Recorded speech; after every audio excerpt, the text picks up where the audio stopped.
Oh, my cup.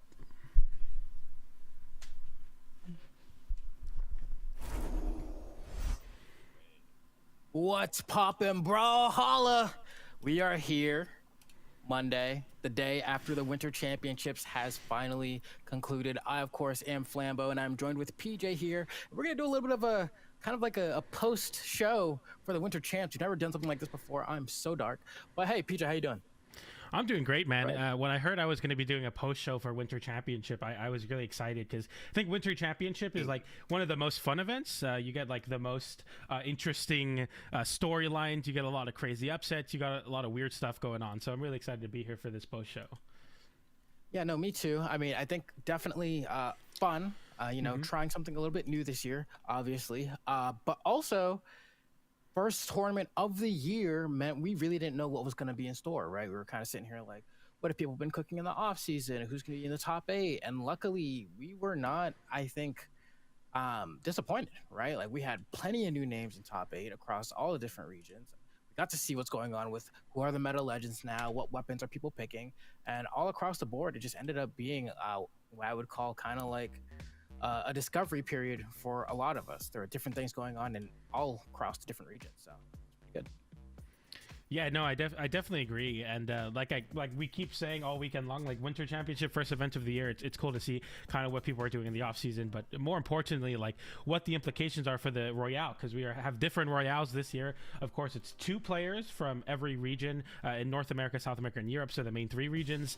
So only first and second place, the 2 players in grand finals will make it through. So it felt like a lot of the matches had a lot more weight to it, because every time you obviously fall into the elimination side, you have to play double the matches to make it into grand finals. So a lot of players, definitely gunning for that grand finals position. It made, I think, especially elimination side very interesting.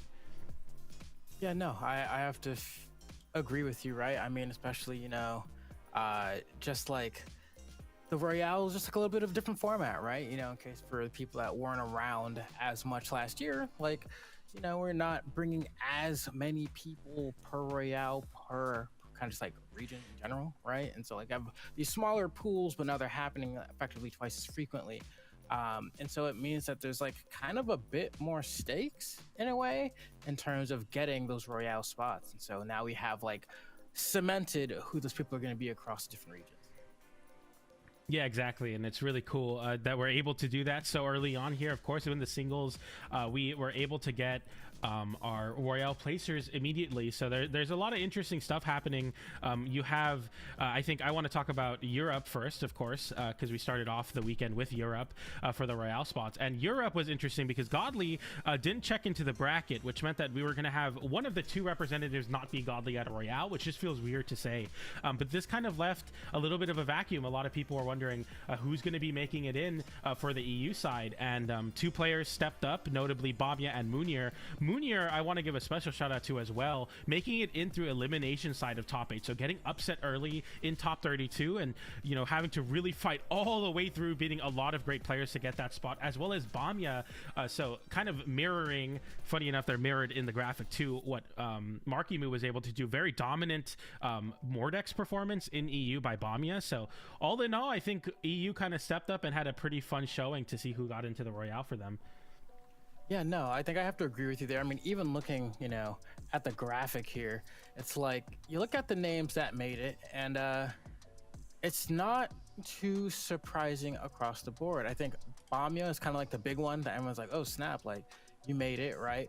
And then honestly, I think North America is like kind of a tough one to call, just because I think everyone's like, yeah, Markimu for sure.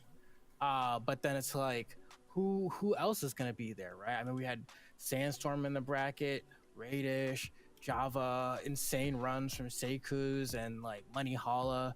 And so like Balloon Boy being there also feels proper, but you could also kind of put so many other players' name in that spot and it would still feel like it made sense. Just kind of, I guess, a testament to how kind of a wild card the top level of NA Brawlhalla is right now, outside of kind of like Markimu. I feel like he's like the consistent guy. No, yeah, I have to agree. Like there's a lot of crazy implications in North America right now. Flower is somebody who was able to make top 8 at the most recent BCX. I think there was a big question, like, is Flower going to be able to sustain this? Is Yumiko a pick that will be able to work moving forward? And Flower proving that here, getting a 3rd place. I mean, literally 1 game away from making it into the Royale to represent North America. Beat Sandstorm to make it there, bringing Balloon Boy to game 5. But nonetheless, the 2 kind of wonderkins of North America America in Marky Moo and Balloon Boy, both sides of kind of the hope of North America. I think a lot of people really love Marky Moo and Balloon Boy, and I was able to meet them last year in the Autumn Royale. They're really great people. They're really, they're young, but they become very experienced with a lot of tenure now, especially as they continue to win more and more tournaments. I want to also give an interesting note to South America. I think a lot of people had Kaina making it into the Royale, at least if not getting second place, getting first place. Kaina nowhere to be seen, getting taken out of the bracket in elimination side in round 1, so getting 7th place by the hands of Lores, who was able to make it all the way through that run in the elimination side, beating Kaina, Kaito, Wes, and then C to get into grand finals versus Yuz, our reigning world champion. So Yuz making it in, confirming his spot as the #1 player in South America right now, coming off that BCX 1's win. But yeah, all things considered, like, Kaina had to make a crazy run. It was a very interesting bracket in that sense, where you just had a big upset early on, which made that side of the bracket so much more difficult to get through. Yeah, no, I think the South American bracket was really fun, right? I mean, like, I think the question for is Yuz still the king of the region absolutely held it up. I mean, 2-time BCX champion for a reason, but also, like, it was just a pretty great sortie weekend across the board. And so, it kind of makes sense that to some degree that the world champ was able to hold it down with world champ, just looking at the state of the meta right now. But then on the other side of things, like, you had players like Typh, who was doing really well, had a pretty good run that weekend as well. And then you never really know with a character like Vem Tranquilo, like, if that's going to be, like, how far he's going to make it on a given day. Like, I see him consistently in the top 8s of a bracket, and I'm like, he might bulldoze through. He might get 7th like he did this time around, but I always believe he has the potential because he's just a name that's always popping up in the top 8, right? Like, I feel like players like that kind of get swept under the rug a little bit because people get so used to seeing them in top 8 but not winning a tournament, where it's like, okay, well, just because they're not, like, winning doesn't mean any one of these tournaments isn't going to be the one where they have that breakout, right? And so unfortunately not going to be that this weekend, but still fun to see him come out anyway. Yeah, absolutely. We also saw Wes making a deep run with a new legend pick, of course, using Val, a Gauntlet sword. Gauntlets we're used to seeing Wes on. But yeah, that will wrap up kind of what we saw for our Royale placers. So we could get the graphic one more time just to do a little bit of a recap. In North America, we have Balloon Boy and Marky Moo representing. We have Bamya and Munir from EU, and we have Lores and Yuz making it in from South America. And of course, at the Winter Royale at Max Mode in Atlanta, there is going to be 2 spots open to qualify into the Royale, so make sure to kind of keep track of our socials to see more information on that, and keep your eye out for the stream, because I think it's going to be a very exciting tournament. We have the signups now and play for $11,000. It's an open bracket, so there's a Royale happening, but the first day is an open bracket for 1v1 and 2v2s. Sign up now. It's April 25th to the 27th. That's going to be a really exciting tournament. Yeah, no, I'm excited for it. It's going to be my first time ever going to that. But I mean, granted, just in general, like, open bracket tournaments, lands, always a good time, always fun. Especially, I mean, y'all already know, playing Brawlhalla online is a vibe, but it never compares to the vibe you have in person as well. And so I'm kind of looking more forward to seeing what it's like just to be able to see some of the players again and kind of have that experience. Since the Royale is coming up fairly soon, I want to hear your prediction for who you believe is going to win the entire thing.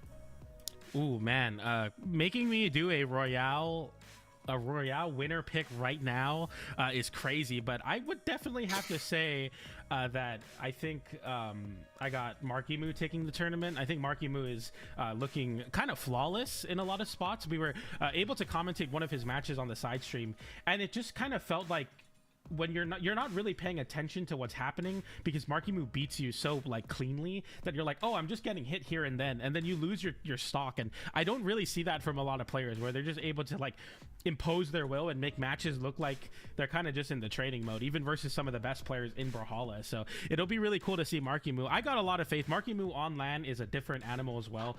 Somebody who's really, really strong. Obviously that really high placement in 2s and 1s at BCX, as well as winning the of Custom Clips versus Balloon Boy. So if anyone wins, I want NA to win. Those are my boys. So shout out to Marky Moon, Balloon Boy. Who do you got, Flambeau? I think I'm gonna put my money on Use. I think like it's hard to call. I think Marky kind of feels like the obvious pick to me in a lot of ways. I just feel like when I look at his gameplay, I'm like, this dude is clearly cooking and playing like Gen Z or Alpha Brawlhalla. Like, I know my millennial reaction times can't keep up with what he's doing, or even moments on the broadcast yesterday where Taz is just like, he's casting and he's like, what is this move? What's going on? And then like he just gets like a flawless unarmed down sig to like win the match. Like he just kind of tweaks when he's playing, and I don't know honestly how that's gonna go, but you know, despite like being that good, I felt this way even before BCX, and he wasn't the one that won. And so I feel like I have to put my respect on Use, because I don't think NA's figured out how to deal with him yet. Yeah, that's definitely a good point. I know I forgot who beat Use at the last Royale from last year that was able to kind of set up Marky Moon to that winning spot, but I think Marky Moon might have beaten Use in winners finals, but nonetheless, like Use coming off of BCX is definitely a different animal altogether. I know last year we saw interesting things happen in winter where kind of just started his dominance of that last year through the winter tournament, but or the first trial last year. But this year I definitely think Use is poised to be in a really good spot. Of course, I think when Sword is in a good spot, Jaehyun is in a good spot, and I mean that's just Use. Use is the Jaehyun guy, so it's really cool to see that him find some more success on Jaehyun for sure. Yeah, man, he's so good. Jaehyun's probably I'm crossing my fingers here, but I feel like in recent times my boy might be taking some hits, but I hope he got the Kevlar on. I think he'll be good. Yeah, hopefully, right? I mean, he definitely is in that spot right now, and that's something I want to like briefly talk about here. But before we do, I wanted to give a specific shout out to Mena and SEA. So we had official events for them this weekend. We will be having official events for Middle East, North Africa, and Southeast Asia throughout the entire year. They had some placements. They don't qualify into Royale spots, but it was cool to see Tax Evasion take their first official event. So shout out to Tax Evasion, talking a lot about mentality, making it through, and then I forget how to say this name. Is it Co-Mister or is it COMR? Nonetheless, in Middle East, Co-MR was able to make it in and win that tournament. So shout out to them, and shout out to the community events that cultivate that talent. I was able to work NSIG and a lot of Bearded Brawls that ran those events last year, and it's cool to see them on that spotlight as well. So catch us on Fridays whenever there's a singles weekend. On Friday, that'll be the Middle East, North Africa, and Southeast Asia days. Make sure to check them out because they have really cool meta game. They have a really cool region there. But yeah, back to what we were talking about. We got a lot of Sword this weekend, Flambeau. How do you feel about all that Sword? I mean, I'm gonna keep it a buck with you, PJ. When the last balance change came out and I saw Sword got buffed, in my head I was just like, why? Like it did not need it. I already thought it was the best weapon in the game before that. They buffed it. I was like, I mean, all right, like it's word, but like it's just, I mean. And the reason I've always thought this too, and at this point this video is old, but I still think this holds true. Boomy created a video maybe like 2 years ago, maybe even 3 years ago now, that was kind of talking about what the most winningest weapon in Brawlhalla was. And across the board, it's like, it's not even close. Like the amount of tournaments that Sword has won is phenomenal, right? But I think people usually are enabling themselves to like look at whatever the secondary weapon is, and then somehow Sword just manages to curve the allegations every single time. Like they're like, okay, well, you know, this is Jaehyun, he's great sword, and great sword must be the problem. Oh, Bodvar won this tournament, oh, Hammer must be the problem. Asuri Katars must be the problem, you know. And I'm like, like, are you not like seeing the common thread? And so no surprise to me that we saw as much Sword as we did this weekend, because it is in a really fantastic spot right now. No, absolutely. I think the biggest thing was the D-Light changes, and we saw a lot about D-Lights and getting ending juggle states with like GC D-Light and having it more horizontal and vertical reach. It's just one of those moves that's so consistent now. We saw a lot of Sword this weekend, especially in EU, where you had like Lil Mev, Acno, XJ Cool J, Bamya, or actually no, Bamya was one of the only players that played no Sword. Moonier playing Val made it in with Sword. Pavelski was playing Jaehyun, so that's some more Sword. So all in all, like if you're not seeing Hattori. sword, Hattori, there was Hattori. Like in every region, it felt like there were at least 1 or 2 sword players. We're gonna see some here as like, you know, Yuz played Jayan, Tyve played Bodvar, C played Asuri, Kaito played Bodvar. So a lot of players kind of specking into that. Okay, if sword is strong, I'm gonna play my legend. Everyone has like a weapon that they're known for, and every weapon has a sword as well. At least most of the weapons. So it's definitely one of those things where it's like, you know, a very easy thing for a lot of players to kind of fit into their game plan. And we see some highlights here, just some awesome sword gameplay, and you see that GCD light recovery. I feel like we said that a lot this weekend, but it's just a really strong option and a strong weapon right now. Yeah, and it's really simple to play, right? Like even when it comes from like the design perspective, okay, we're gonna be releasing a new weapon in Brawlhalla or something like that, right? Generally, one of the first legends, if not the first legend released with a new weapon, is going to have sword. We saw that happen with Jayan. We saw the same thing happen with Kriya as well. A battle boot's kind of the one that's like a little like surprising, right? But I'm sure soon enough, you know, that'll get added to the table.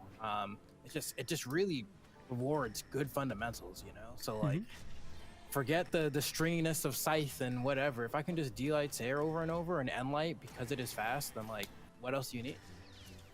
No, yeah, absolutely. I think we're going to see a lot more sword in this coming months. I think it's just everyone seems to be very confident on sword, and I don't really see a lot of the players that made those new legend swaps swapping off anytime soon, which is gets us into our next point.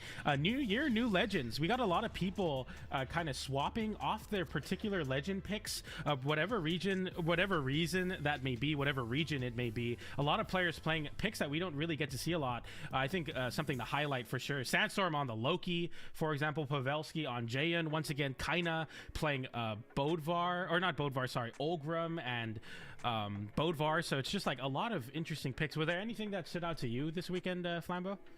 I just think it's like, it's funny to me in a way because, you know, the tournament is over, and you hop on to Twitter and what you see is a lot of greatsword copium, you know. And like, is the weapon strong? Might be, maybe, but then people's like adjustments at the pro level has not been, let me select that weapon, you know what I mean? Like, Hala has been playing greatsword for the entire time. Seikuz has been playing greatsword the entire time. Yus has been playing greatsword the entire time. We did get like the Pavelski like splash of greatsword, but everyone else just decided to pick sword, which I think is the best. Like, that's my personal best weapon in the game. So I'm like, I see it, but like, no one, I don't know. It's like distracting. I think I have to redirect the troops to sword for a moment to see if I can, you know, keep things the way I need them for my narrative. But no, it really, the legend picks were a bit interesting. I was surprised we didn't see any Jala, just because, you know, I don't think that bad of a spot. Like, I still think it's really strong. Kind of was able to do extremely well with it still. We got to see that Olgrim, of course, right? The Olgrim pick did make sense to me, though, just because I feel like giving kind of a legend that has more defense but also still hits like a truck just like makes sense to me. And like, even if his like Rocket Lance is like kind of mediocre, it's like whatever, because we already know his axe is so good. And I kept telling people this, the similarities between Olgrim's axe signatures and Taros are like almost 1 for 1. Like, the side sigs are the same, the end sig is the same, the down sig is the same. They just look different, but the properties do the same things. Yeah, I mean, kind of what we saw with Kaina with the jump scare Taros sigs, where Kaina would just kind of like hit you with like 15 side lights and then just do a random side sig. We're seeing a very similar thing happen with the axe, where it's just like these jump scare signatures that you just don't expect from legends that are a little bit more tanky, a little bit more bruisery, where you're not quite as fast. You're seeing, you know, the Olgrim find the same success. But yeah, like, we're seeing the Sandstorm Loki. I thought that was really cool. And like you were saying, oh, I also want to shout this out. Java, in an elimination side match versus one of his crew battle teammates in Raidish, swapped to 7. So whatever you thought was like the weapon that is OP, like, everyone was picking something different. One of the only players that didn't actually pick into a sword legend. But yeah, as you said, you know, an interesting thing, like at BCX there was a little whiteboard where you could like create a little tier list with your friends, and I hardly ever saw Sword in the top. You know, Sword was always in like that A tier, but I feel like now it's definitely like put itself at the top of it, and you're seeing a lot of people play legends that are, you know, Sword oriented. Of course, you also have players like Brawlhalla, who over the off season picked up a very strong Amugi and has made some incredible runs in community events. I believe at Platfight as well, if I'm not mistaken. So all in all, you know, a lot of different picks, a lot of different legends for this new year, and that's just the nature of winter events. It's like, you know, people are going to be cooking some crazy stuff off season. They're going to try it out in this first official event. Yeah, and even like, you know, you brought up the Sandstorm Loki, right? Like that was really cool. You know, I watched it, and even funnily enough, like Sandstorm uploaded a video where he's just kind of playing some matches with Stingray. And you know, they're trying to, this is, you know, it's recorded before the tournament, and they're just sitting there just kind of chopping it up, and Sandstorm's like, bro, I'm in a character crisis, like who should I play? And Stingray's just like, you gotta play Loki, bro. You gotta play Loki. Wait, hold on, you might be cooking with this. And then we get to see the Loki for the weekend, which is pretty cool. Unfortunately, like my personal opinion is I don't know if Loki feels like a Sandstorm legend to me. I can't explain it. He seems like he feels a little too cheesy for the way that Sandstorm plays. I feel like he needs like something a little bit more fundamental heavy, but will like really blow you up. I feel like that's kind of what Mordex was for him. But it's interesting watching, like, Gauntlets are still clearly so good. Scythe clearly very strong. Cannon, I guess, like the Cannon players are not believing right now. You know, I thought that like we would see the Lin Fei almost for sure come out of Guichibu, just because like as a Guichibu dude, like you're supposed to be like the Lin Fei guy, and then we got the Asuri, and I was like, oh, okay, like, you know, like I'll take it, I guess, but I just was not expecting this. So maybe Cannon's kind of falling by the wayside a bit. Yeah, you're also seeing players like Lores, who's known for being a really strong Kaya player, eliminating Kaina with Darth Maul, that Hattori crossover. So, you know, I know Hattori earlier on later in last year, both Spear and Sword got buffed in a patch, and everyone was like, oh, Hattori is going to be really strong. And we didn't see much Hattori. Blaze played Hattori at BCX, and that's like one main example I can think of. But now Lores is showing like, yeah, Hattori can do it. A legend that is historically very winning, but sometimes falls out of the grace of the meta. There's always just another Sword legend that has the spotlight over Hattori, but I definitely think that a lot of players are going to be leaning into Hattori moving forward, especially players like Lores, who, as you see here, beat Kaina not only 2 games on Ulgrim, but also taking a game off of the Taros that dominated the region and dominated the world last year. So all things considered, some pretty crazy legend picks. I think we're going to see a lot more Sword coming up in this next tournament, but of course we have 2s next week, we'll get into later. But for 1s moving forward, there's a lot of community events. I think a lot of people are going to be kind of cooking with Sword, but like you were saying, no Jala feels weird. I definitely wanted to see some Jala, you know, legends like Jala, legends like Ezio. I think Orb is in a really good spot, but only one Ezio representative in all the regions in top 8, so we'll see. What do you think, Flambo? What do you think legends we'll see next year? You know, it's interesting because, like, you know, I would be like very interested to see if, you know, next singles run comes around, if everyone picks up Jaden. I don't think so. I don't think it's gonna happen. I think the Greatsword people are gonna keep playing Greatsword, and everyone else is gonna like not. But also by then there may be another balance patch, maybe things will shift, whatever. Bodvar, I would like to see more Bodvar, but I think the thing is now, like, I don't know. I don't know if Kaina's a Hammer non-believer. Like, nothing really happened to Hammer that I can think of to like make it suddenly like not be something you want to play.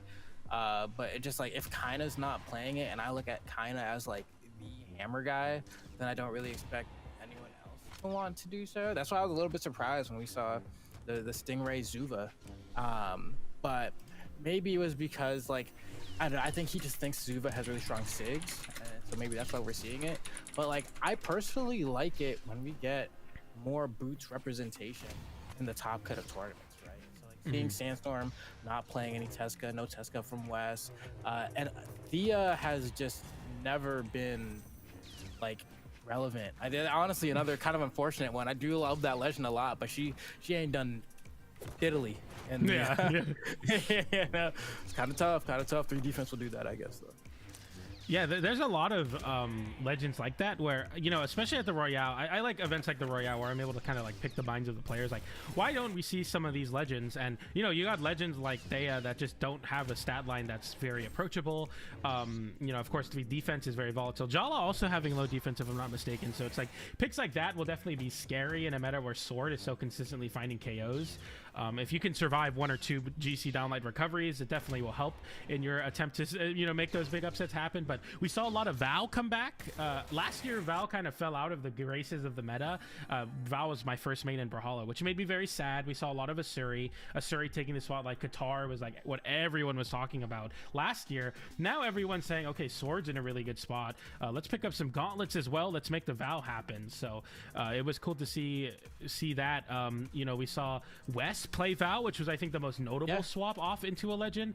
Wes, we've seen Tesca on for what feels like forever. It feels like that's Wes's legend alongside Sandstorm. That's like they're the goats of that legend. So swapping off into Val, I believe we saw was it Munir that also played Val? Yeah, Munir also played Val. So we had a lot of players play Sword gauntlets, and I think, you know, where Sword is good, gauntlets will always be good as well. It's just one of those weapons that feels like every Brawlhalla pro can use. So all things considered, as a Val player myself, I definitely do love to see it.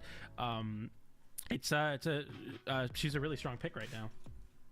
Yeah, no, and I think for me, I'm expecting to see more orb just in general, right? Like extremely strong. You know, I think like, you know, the Scythe players haven't been really thinking much about Fate these days, but I think that's a very strong legend that you have there. But then on the other side of things, like we mentioned Ezio before, right? Obviously, because if we're talking about the strength of Sword, then obviously Orb, Sword seems like a good combination. But then it's like Petra. Can we get more Petra back, please? Yeah. Like we got what I remember watching one. It was a Ryu because I remember we did Downsig to try to get back to stage and then end up. I might have been Munir. I'm just either way. It was just like I expect to see more Orb. I think it is so good, so strong, really effective neutral weapon. But I think maybe it's just like it doesn't fit the way a lot of players like to play. It seems, or at least like when you think about Orb, I don't think super aggressive Orb player is what comes to mind. You know, like normally the players who play Orb play a little bit more of a slower paced, kind of like whiff punishy, or like bait you with their low lag on some of the aerials into hitting you kind of play style that isn't super popular. But I'm like, Petra should be like everywhere, dude. Like she's ready to cook, but instead people want to, I don't know, play a Suri, which is fine, I guess. Petra's cooler. Yeah, it's so I'm a Val player, I'm a Thor player, so I love a lot of Orb as well, and it kind of it hurts my heart a little bit because a lot of pro players, you know, they look in my eyes and they lie to my soul. They say, yeah, I'll play some Orb. No, they don't. So I'm always like, dang, you know, I get excited. Of course, Radish was sporting the Red Raptor. I believe Radish was able to make it into top 8 but got eliminated by Balloon Boy in 3-1. So, you know, Radish, one of the last stands. I mean, Java swapped off of Orb, which hurt my heart a little bit. Java, known for playing Dusk, instead playing 7 this weekend. We did see a lot of Orb in EU.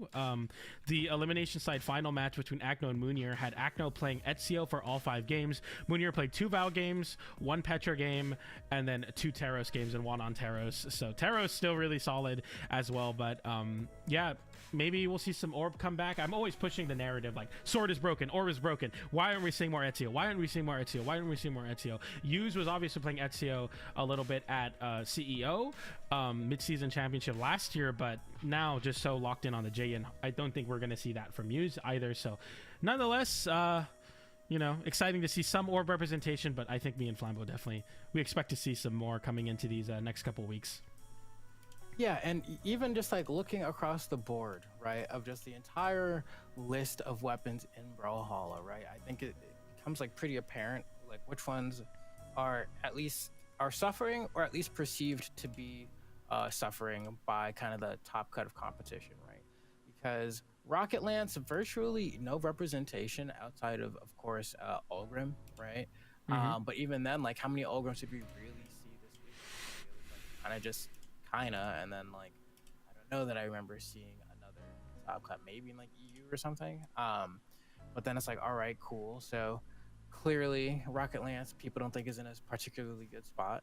Blasters, I think, actually absent. I don't know how if Clem was playing Vivi or not, because that would be like some representation. I don't know if Llama entered North America this weekend. That would be like maybe your second Blasters rep, and then outside of that, absolutely nothing, right? So maybe Blasters could use a little bit of love. Then on the other side of things too, like Hammer's always in a weird spot. I think the community doesn't invest enough time into really exploring all that it can do, and so like the ceiling is always higher than kind of what that like people think it is, but the average skill floor for it I think is still pretty low, and so I just think it'll never be like that popular unless it's like extremely busted. And then Canon, kind of the other one that like, you know, if it's not attached to like an Onyx in doubles or something in the singles landscape, you don't really see that. It's really just that 7 that we saw from Java, and then like, I don't know, Adam Cool if he makes it far in bracket. Outside of that, it's kind of hard to see. Battle Boots, I guess, in a tough spot. I want to see more Boots. I don't know. It seems like maybe too hard of a weapon right now to play at the top level when Sword just delights air, but yeah, there's actually like quite a few weapons we don't see a lot.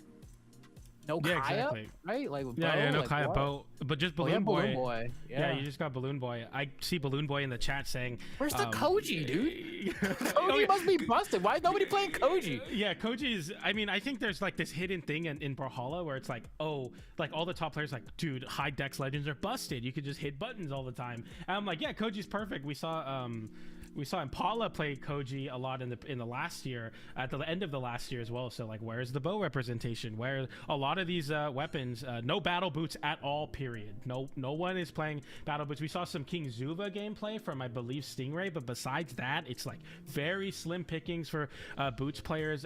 It might be the nature of the first official, just kind of people relying on what they know, and Sword being strong makes it easy to do that. But I definitely want to see more events in the future. It's funny you mentioned Ulgrim, because next week, or I guess this week now, Friday, Saturday, Sunday, will be Winter Championship doubles, which has a lot of Ulgrim, which will have a lot of picks that we're more used to seeing. I don't think we're going to see as much Sword in twos. My hot take, Sword's not like the most amazing weapon in twos. It can definitely struggle versus a lot of these comps that are more walling and more range dependent. So it'll be cool to see kind of what goes on in twos. But yeah, as the graphic said, it was really cool to see some King Zuva, of course. A lot of people, I feel like, kind of King Zuva went under the radar a little bit there. But yeah, make sure you sign up, start.gg/Brawlhalla. It's going to say Winter Championship. Find your region, hit register, click doubles, and that will get you into the bracket.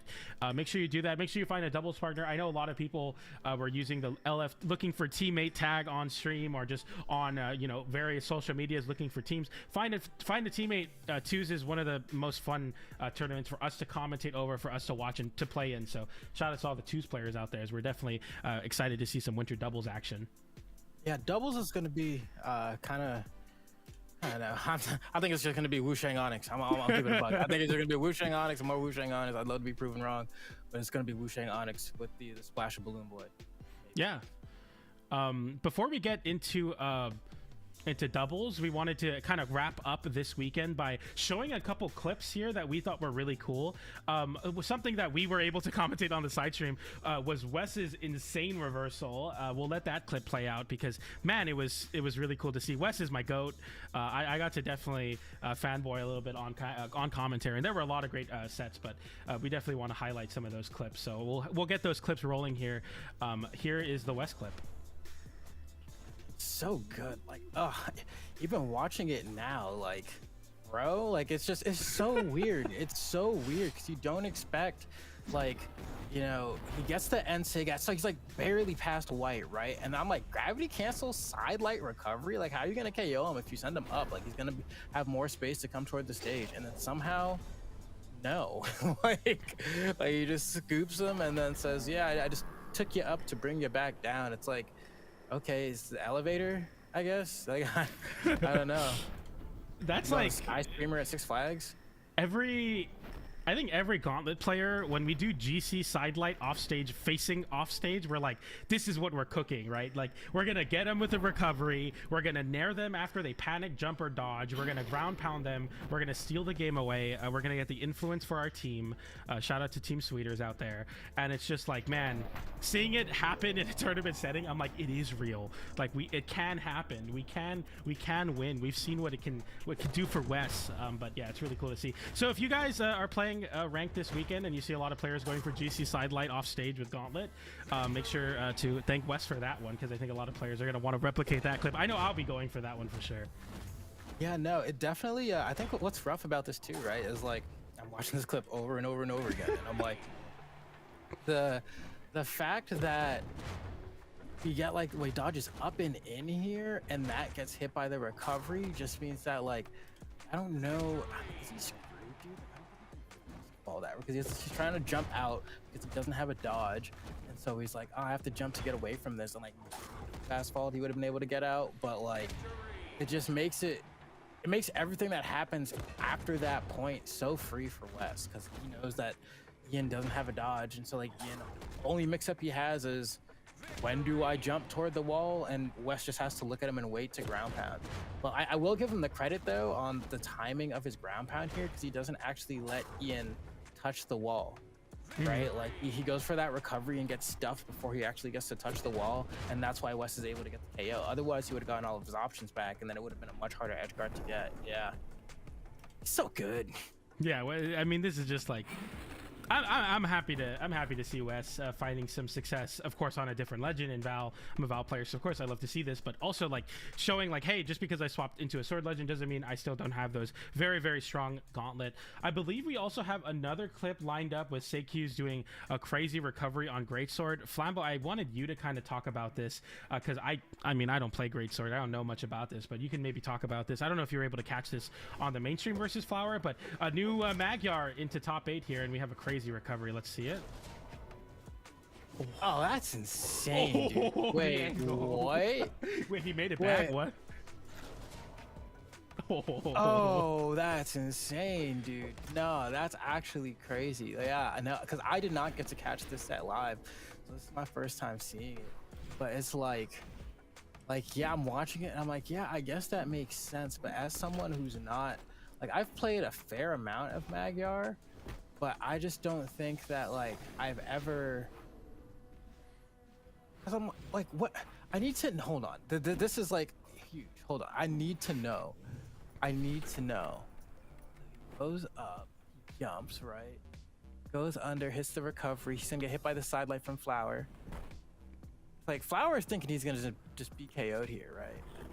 Yeah, Flower like runs to the weapon. You know, it's like, and there's like, oh, dang it. Like, that sucks. He made it back. I just never knew that like it had the properties to kind of glide along slants like that, right? Like, for some reason I look at this and I'm like, yeah, I guess that sort of makes sense, but for some reason my brain felt like the angle is like too weird that he moves upward in this end sig to think he's going to be able to ride the wall like this. It's like canonically accurate Magyar recovery, like with the ghosts, man. Oh, perfect pixel, dude. What? That's nuts. If this didn't happen in an official, this is like a Twitter clip, someone saying like, hello, like with a bunch of question marks, like, what happened? How did I not get the KO here? Yeah, this is crazy. No, it's like, this makes like this stage, I think, oh my god. Wow. Look, it's his fingertips. Shout out to the rock climbers out there. That's like that's hard. That's a hard hold, man. Crazy. No, for real. With a great sword too. Like, we need to get like a rock climber influencer to like hold the great sword and try to hold on with your fingertips, because Magyar got it done. I guess he doesn't have a lot of body weight because he's possessed with like spirits. He's not very heavy. His armor looks heavy though. He's high defense, so that's tough. You know, Between the Lions, or is that like a generation gap? Like, were you around for that? I don't think so. No. Oh man, dude, there was a children's show called Between the Lions, and at the end of every episode they would have a segment called Cliffhanger. It was about this dude whose name was Cliffhanger, and he was hanging from a cliff, And at the start of every episode, he would just have his hand hanging onto a branch, and then by the end of it, he would get off the branch and try to escape to get off the cliff, but somehow end up back on the cliff again. So it was whole thing with a cliffhanger. Is he ever going to get off the cliff? And that's the kind of strength I'm seeing from Magyar right now. The way he's gripping that dude. The cliffhanger probably still on that cliff even now, like 3 decades later. But he just got like insane forearm strength. Yeah, I mean, that's insane. Wow. Find someone that holds on to you like Magyar holds on to the wall, I guess. I don't know. I know Valentine's Day passed already, but a very clean recovery. I didn't actually get to see it, so we both got to react to it live.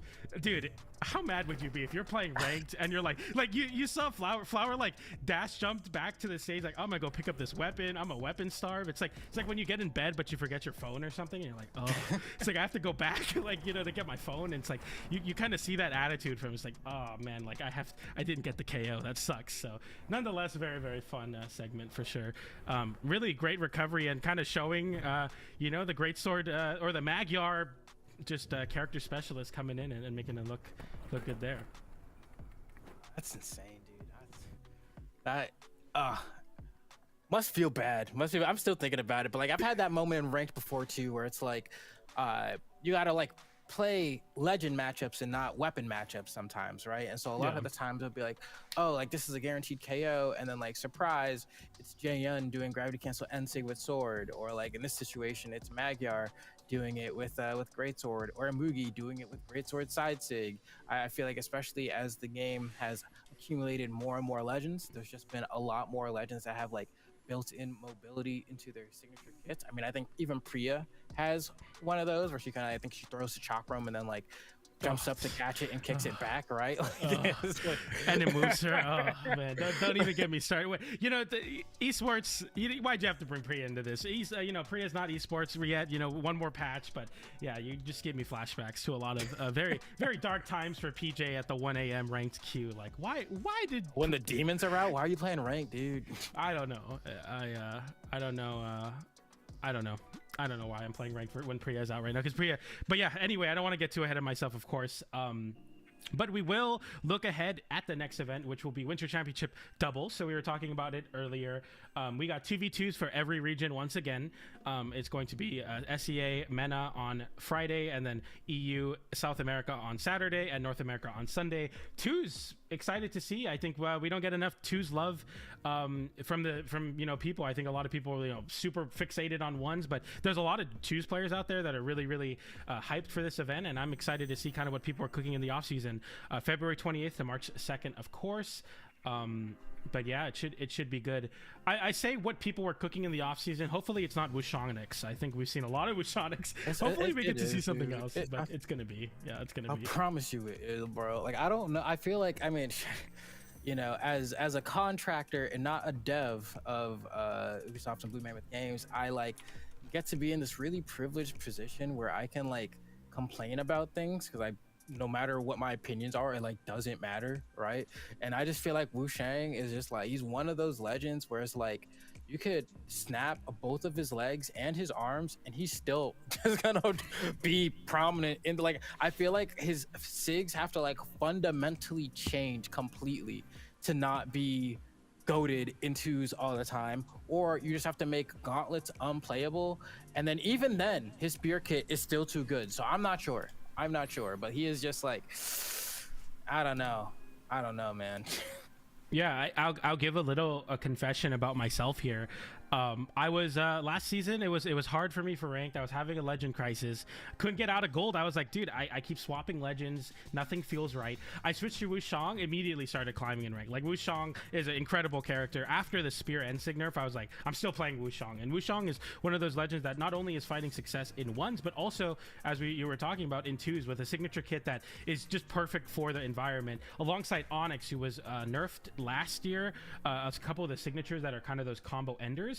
players, losing a lot of force, still KOing extremely early, and 2 weapon kits that are going to be very, very strong and very important moving forward. We're also going to see some Bryn Ogrim, I think, in Europe. So the classic Bryn Ogrim walling playstyle. You'll see players kind of come out of the woodworks with some crazy stuff. You see a lot of 2s teams that aren't quite as high on the PR in 1s start making upsets on high PR in 1s, but not in 2s.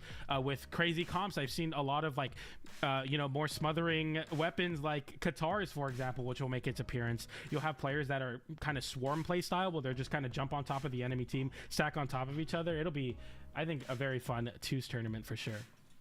Yeah, I'm trying to remember. Oh, this just hit me. Was this Autumn?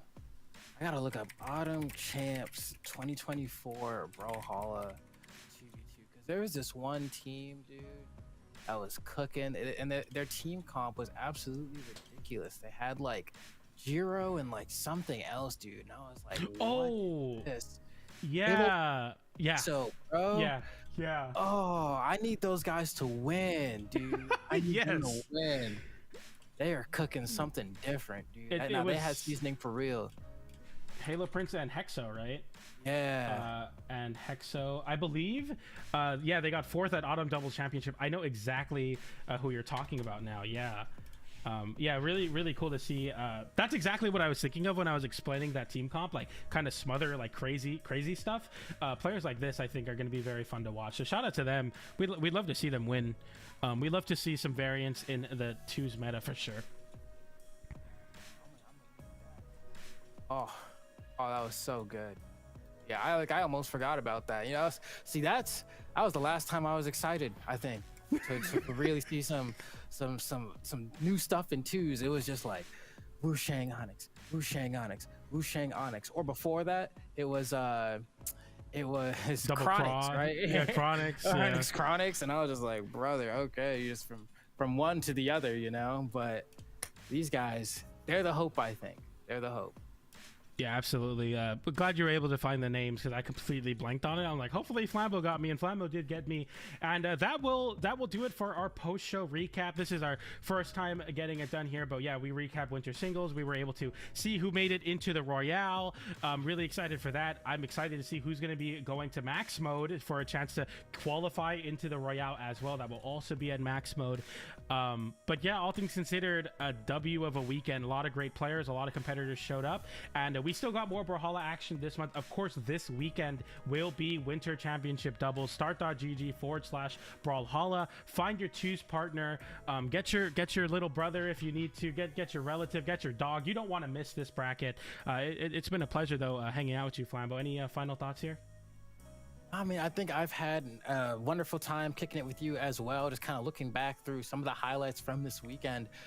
This year, I mean, it's starting up, it's shaping up to be a wild one. I'm looking forward to the Last Chance qualifier as well. Sandstorm tweeted that he will be attending. And so if you haven't had a chance to, hang out with your boy Storm, maybe you should sign up for Max Mode, because he's going to be there. And I know people get down and dirty for the Storm. So other than that, I think I've had a pretty wonderful time kicking it with you here, and I see the rest of y'all later, I think.